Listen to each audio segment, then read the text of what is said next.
There are dozens of important stories that the mass media ignore.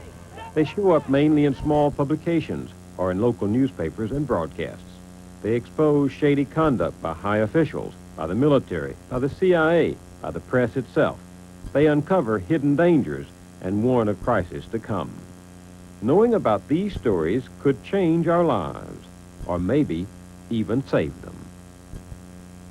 I'm Bill Moyers.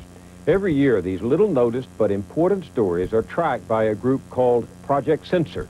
Just this week, Project Censored released its list of the 10 best censored stories of 1990. In our broadcast, we'll look at its latest report and talk to some of the journalists, writers, and activists who dug up the news we never knew we didn't know.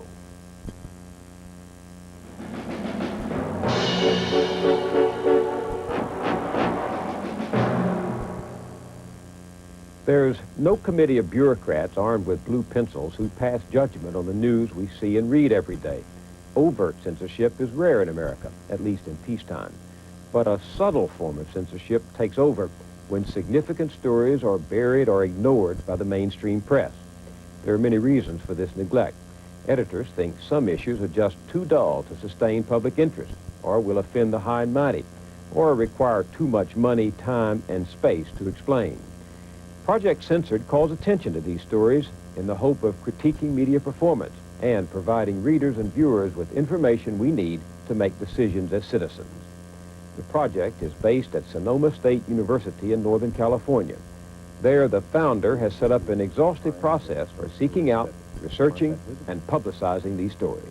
Originally, when I started the project 15 years ago, we had to search the stories out ourselves, but now we get nominations from across the country, from librarians, from journalists, from educators, general public, who send us the stories. And this last year, the best censored of 1990, we got over 600 nominations. Communications professor Carl Jensen directs Project Censored. We have a class of students at Sonoma State University, advanced students in communication studies, who go through the stories. We have a set of criteria that we look at. We winnow those 600 down to 25, which is a difficult process, as you can imagine. And based on such things as how important is the story, how well documented is the story, how reliable is the source, how much media coverage did the story get. We take those 25, we write up a one-page synopsis, and we send it out to a panel of judges across the country who are media experts of one sort or another, who then select the top 10.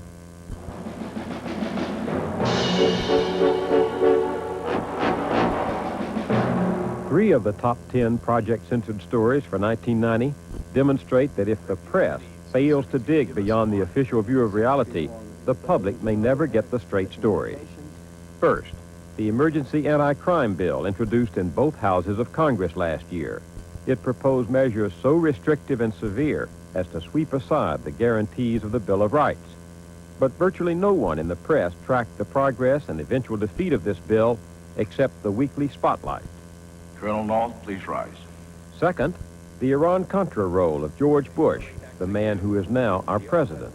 He says he has fully explained that he was out of the loop. I did not think it was arms for hostages.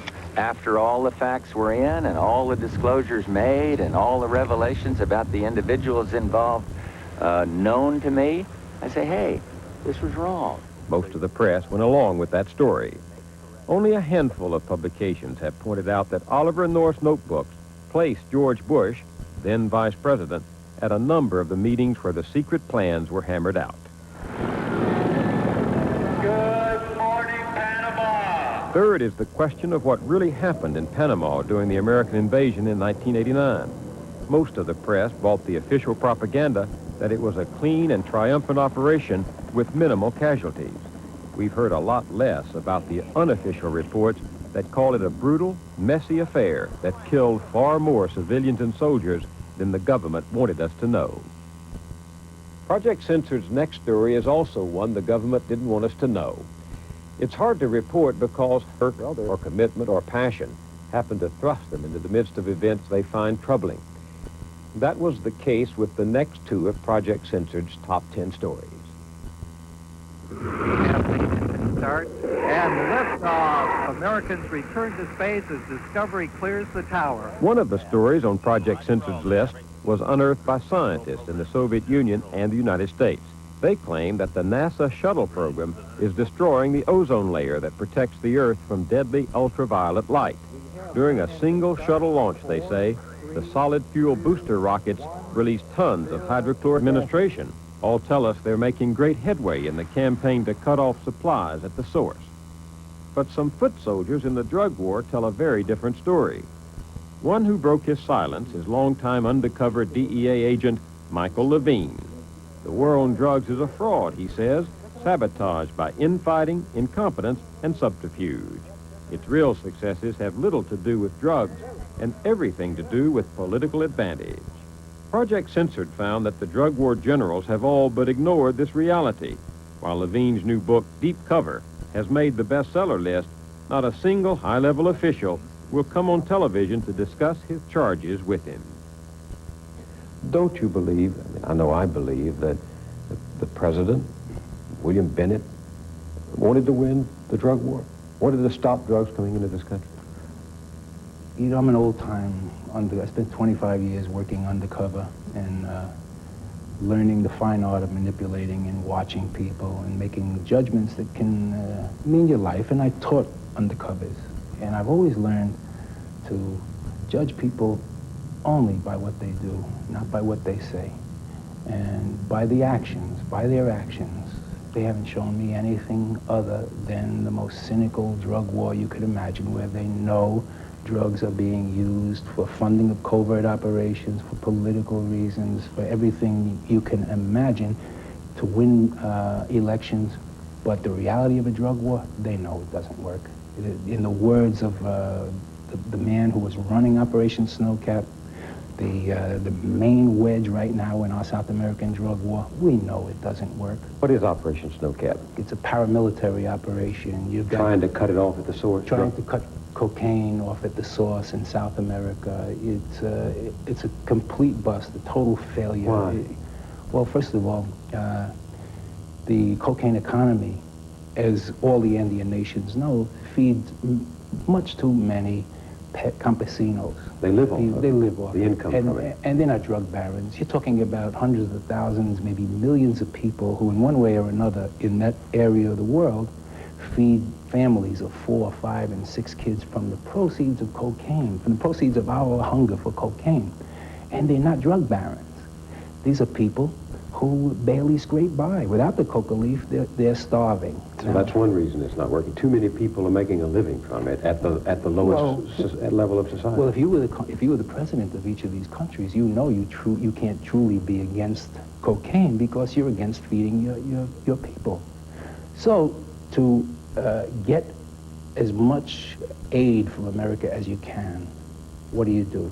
You go as far as you can to convince the American people that there is a drug war going on. The whole thing is sort of ridiculous because DEA themselves know that most of these police are corrupt, that the operations are sold out before they even take off. It's an operation in futility. What about Noriega? The invasion of Panama was allegedly mounted to put a stop to Manuel Noriega's own drug trafficking. Francis McNeil, this State Department official, testified before Congress. We looked the other way for years on Noriega's drug trafficking activities because he was helping us with the Contras. That's testimony before our own Congress. Now, all of a sudden, we invade Panama to arrest this man who we knew was trafficking in drugs for 2 decades. 23 Americans died. I don't know how many hundreds or thousands of Panamanians, little babies, died for the arrest of this man whom we knew was trafficking in drugs. And the media convinced America to an 80% quota that it was a drug war victory. How do you rate the press coverage of the drug war? I think it's awful. I think there's a quid pro quo between a lot of journalists and the drug war mechanism, in that they have to be friendly if they want access. Now, that's the only thing that would explain why. I give you a great example. Colombia goes to war, allegedly, against the drug dealers. Now, we've been told that there's a real drug war. This is this mechanized drug war. So the first move on our part is we send $65 million worth of military equipment to Colombia to fight this drug war. The Colombians sit around and say, we'll take it as a symbolic act, but this is not this kind of a war. All of this equipment is useless. Now, that was only one little story. If the media was responsible, they would follow up and find out, what do you mean this is not a militarized? Why isn't this equipment? America has been led to believe that we need armaments down there. We need heavy machinery. We need weapons. We've already invaded Panama. The New York Times made an announcement that revealed plans for the virtual invasion of South America under the drug war banner. Now we have a country that's at the helm fighting, allegedly fighting these drug barons, and they're telling us, no, it's not that kind of war.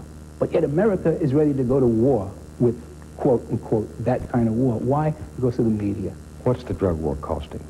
Oh, God. I think our budget last year was $10 billion. The federal budget, 70%, no, $9 billion, 70% of which went to this total waste, which if you add it up over the last 20 and 30 years, we've spent, I don't know how many countless billions of dollars that's been a total waste. How do you measure total waste? Drug trafficking's never been as bad as it is. So obviously nothing that we've been doing for the last 30 years has had any effect whatsoever. So why are we still going in the same direction? Are you in favor of decriminalizing drugs? No, absolutely not.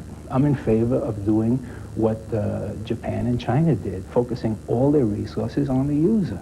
And you don't have to change a comma in the Constitution. A form of mandatory rehabilitation. You give drug users what they've been clamoring for. Rehabilitation on demand, treatment on demand. The only thing is it's the demand of society. We as a society demand that you as a drug user get into rehabilitation, and if you're off rehabilitation, we're going to check you constantly. And if you're back on, you're going back into a hospital. Now, how do you do that without violating anyone's rights? Over 2 million arrests are made every year in the U.S. Felony arrests. Drug tests show that they're under the influence or they have drugs in their system. You give them, 2 million with drugs. With drugs. You give them the choice at the time of their arrest. Do you want to face the judicial system or do you want to go into rehabilitation? Sign up for lifetime rehabilitation. That's expensive. Not anymore. In any way you measure it. Look, the figure I heard is that the average hardcore drug user is arrested 10 or 12 times before he does any time. He has to commit $500,000 a year in crimes. Now, if you add to that the court costs, all of our society's good intentions, all the people working with our society's good intentions that are being paid out of tax dollars to try and straighten out this individual totally fruitlessly, what you come out with has got to be an astronomical figure each year that each one of these people costs us while they're on the street. Insurance, my God, it doesn't take much of an imagination.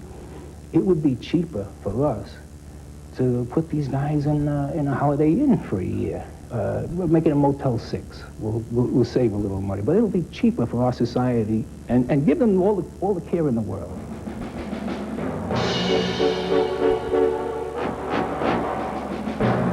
One of Project Censored's top 10 for 1990 grew into a rather different story across the Rhine River in 1945.